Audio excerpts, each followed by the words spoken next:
Let's move on to some of the stocks that we're tracking. Certainly, Shweta. So this one of the stocks that I was tracking earlier this morning was Delta Corp. Now the stock is down about 18% or so this morning, and it is on the back of Delta Corp receiving a tax notice totaling about 16,822 crore from the Directorate General of GST Intelligence on Friday. Now, Delta Corp said that the demand notice is for the period between July 2017 to March of 2022. Now, the first notice of about 11,000 crore is directly raised against Delta Corp, and the other 5,600 crore notice has been raised against 3 of its subsidiaries. Now, Delta Corp said that the GST notice is based on gross bet value and not gross gaming value, and it said that it would pursue legal remedies to challenge this order. All right, before we discuss other stocks, quickly let's understand what's the story. It's been building up for a while. There was a tax notice. The game has now upped. It could be as much as 31,000 crore rupees collectively. Over 80 companies, online gaming companies to be particular, they are facing a retrospective taxation, but they are saying that we have paid up. We paid up on the basis of what we knew as far as GST is concerned. What's the big story here, Kartik? Shweta, the big story is that the government in its 50th GST Council meeting said that we are only clarifying and we are not changing the GST rate on online gaming. In the same breath, the government also said that there is going to be no distinction between game of chance and game of skill. So online gaming, e-gaming, all of that sort of, came into the highlight, of the GST 50th Council meeting. And the government said that there's going to be 28% tax on face value and not really on the platform fee. I think what the gaming companies really wanted was that, okay, instead of 18, we are happy to pay 28%, but that 28% is going to be on the platform fee we charge, not on every rupee that gets planted onto the platform for gamers to play with. So the winning prospect of a gamer then gets reduced, because on every 100 rupees that you put in a gaming platform to play, you say 28 rupees of that is straight away going as GST. So their chances of making a winning of even a rupee then go up 29 times. So they've got to make 29 rupees to make 1 rupee of winning, because 28% straight away goes into tax. And even this 1 rupee which they earn is actually subject to a tax of 30% or so. So overall, that has been the bone of contention between gaming companies and Government of India. Now, this GST order which has now come, 80 companies, and now the total volume of GST evasion, as the government is calling it, is at about 31,000 crore rupees. Now, gaming companies are saying that this is retrospective and they are likely to move court again. Remember, I think in the case of Gamecraft, the matter was, cleared by Karnataka High Court in favor of Gamecraft. And it said that government cannot charge, because the rules are ambiguous. So the government cannot charge whatever, I think 22,000 crore rupees or, whatever the government was claiming was due from Gamecraft.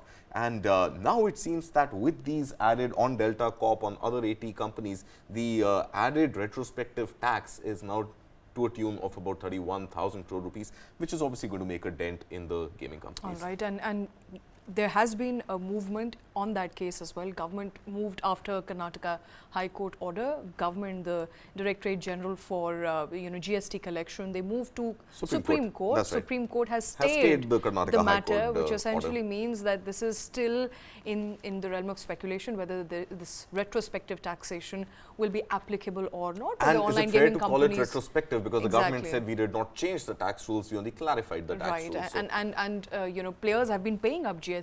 So I think somewhere, I mean, if you come to think of it, so far they've been paying taxes, they've been paying 18%, and the government been accepting that. 18% on face value versus now the requirement 28%. Of 28% on the entire amount. All right. On platform fee versus face value. Absolutely, and that is going to be a bummer for a lot of online gaming companies.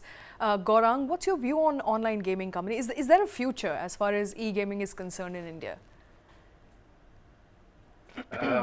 Honestly, I think the attraction towards dabbling has never been at a lower level as far as India is concerned.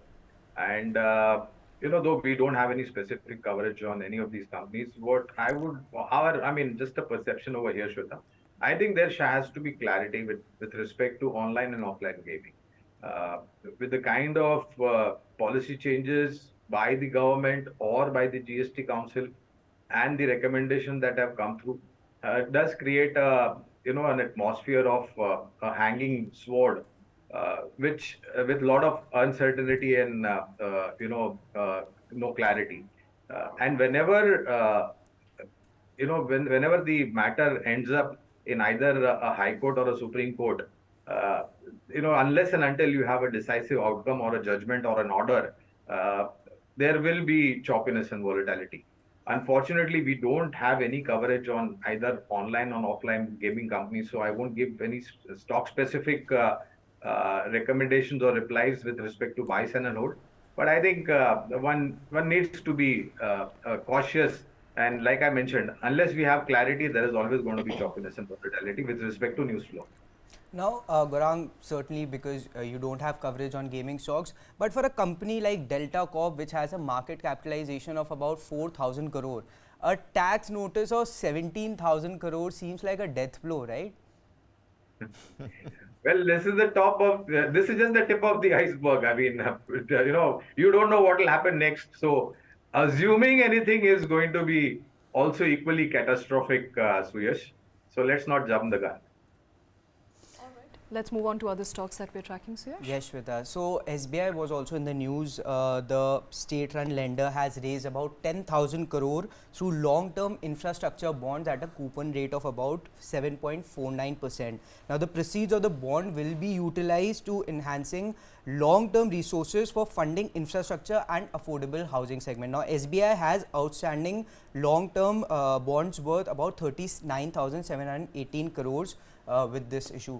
Now, Gaurang, I mean, we have seen PSU banks run up quite significantly in the past 2-3 months or so, but more prominent names like an SBI or a Bank of Baroda has not really participated in that, in that surge, whereas small and mid-cap banks have really run up like 2 or 3, like 150 to 200% in that span of time. Now, do you expect that these banks, prominent names like SBI or a Bank of Baroda, can play some sort of a catch-up rally from here on? Well, we definitely think so. And, double-digit public sector banks had a run up because of the kind of liquidity flows and the, discussion we had in the beginning about small cap and mid cap. Uh, we are a little bit concerned with respect to the consistency of earnings, Suyash, when it comes to smaller government-owned PSU banks. Because out of 4 quarters, 1, 2 quarters will be extraordinary, and the rest of the quarters will be, equally a disaster kind of a performer, wherein the positivities will get wiped out. So we don't have coverage on the smaller public sector names, but State Bank of India, Bank of Baroda, Canara Bank, PNB. These are the 4 banks which are under the fundamental coverage. Out of this, I think Bank of Baroda is under review. So no specific comments on Bank of Baroda, but the trigger that I mentioned about second quarter earnings and a likely possibility of better numbers or better than expected numbers from the banking pack, including public sector banks and private sector banks, would possibly be a trigger for re-rating of some of the public sector banks. Now, in terms of valuation, Gaurang, how are the private banks looking vis-a-vis PSU banks? Now there were reports that there'll be some contraction as far as net interest margin is concerned for the banking space. So, how, in terms of valuation, how are the private banks looking in comparison to the PSU names? So, for the time known to me, I think private banks, Suyash, has outperformed public sector banks for a pretty long period of time. With the kind of merger and with the kind of policy changes that the government has put in place with respect to public sector banks, we have definitely seen the health of the balance sheets improve. Yes, there was a time when 2 or 3 banks, public sector banks, got merged with one public sector bank. So that merger process and things to evolve over a period of time takes time. So, and then now that time is over, and possibly, improvement is quite visible. With respect to private sector banks, we have coverage on almost all private sector banks. And one bank that I would, step forward over here and recommend with the correction that we had last week on fallback of some, foreign report about concerns on earning is HDFC Bank.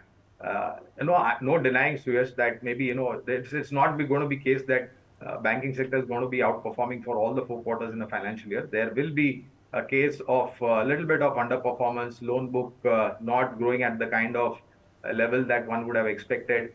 Net interest income and margins possibly may come under pressure. But notwithstanding what happens in 1 quarter, if you are a long-term investor, then looking at the historical performance of most of the private sector banks, we would definitely have inclination towards private sector banks. So I think one bank, because of the correction last week, which is HDFC Bank, ICICI Bank is also after a decent performance, is consolidating. Axis Bank has managed to cross over 1,000 level after a long period of time. Kotak Mahindra Bank, with the transition or a new person coming in place of Mr. Uday Kotak, that clarity is now gone through. And as far as IndusInd Bank is concerned, our view is that the commercial loan book growth is going to be an outperformer, which may lead to earning visibility as well. All right, Gaurang, we'll leave it at that. Thank you so much for taking time out. Thank you for joining us here on News 9.